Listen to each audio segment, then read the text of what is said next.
Baka, baboy, chicken, gulay.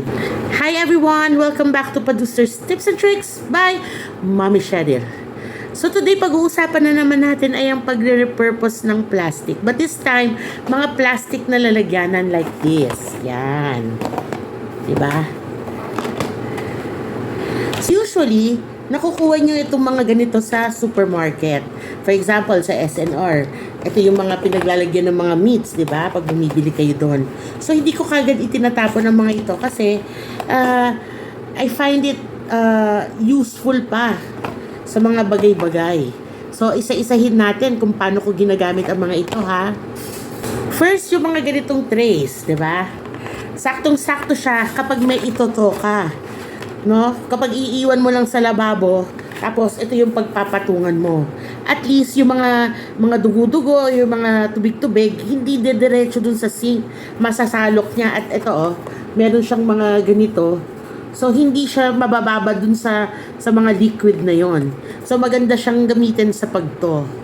Next naman, kapag nagfo-food prep ka, 'di ba, sa bahay, yung mga ingredients like yung mga gulay-gulay natin, like yung mga kangkong, o kaya minsan patatas. So, kunyari, itong nalagyan na to, dito, pwede mo nang diretso hugas, 'di ba? Diretso hugas diyan. Then tapo mo yung tubig, tapos pag naghihiwa ka, dito na nakalagay. So, pag marami kang ganito, nakaayos na ngayon yung mga ingredients mo. Mas madali, 'di ba? Mas madali sa pagluluto. Kapag kunyari may party ka sa backyard ninyo, 'di ba? Or sa bahay ninyo. At 'di ba usually ang ginagamit na lang natin mga paper plates para iwasan natin yung paghuhugas, lalo na pag wala tayong mga maid.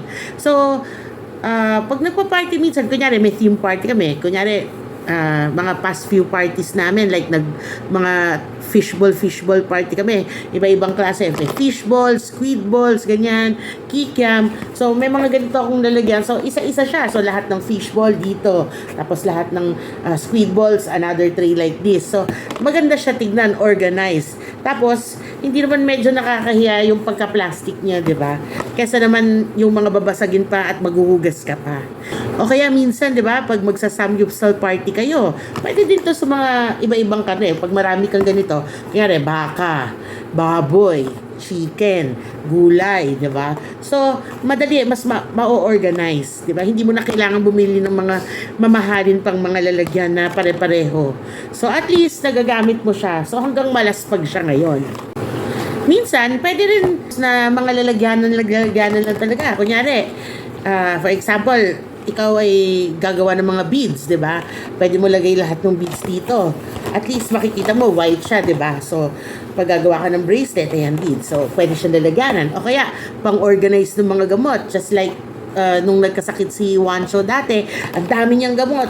So, at least dito na lahat yung mga gamot niya nakatayo, di ba, yung mga bote. So, isang bitbitan lang, isang lagayan sa ref, ganyan. So, kukunin mo sa ref na ganyan, tapos dadalhin mo kay Wancho, papainumin mo, isang bitbitan lang lahat sa isang tray. Di ba? Okay siyang pang-organize din. Siyempre, yung iba naman, ayaw naman gumamit ng ganito. Sabihin, ay, ang sukal-sukal, ang dami ng kalat sa bahay, wala na akong paglalagyan. 'Di ba? So, ang gawin na lang natin, it's either ipamigay nyo sa basurero, 'di ba? I-segregate nyo, ipamigay nyo sa basurero kasi makikilo pa nila to, or kayo, kung kayo ay nagbebenta ng kalakal, pwede to, ibenta nyo na lang, 'di ba? Mahal din ang per kilo ng plastic, 'di ba?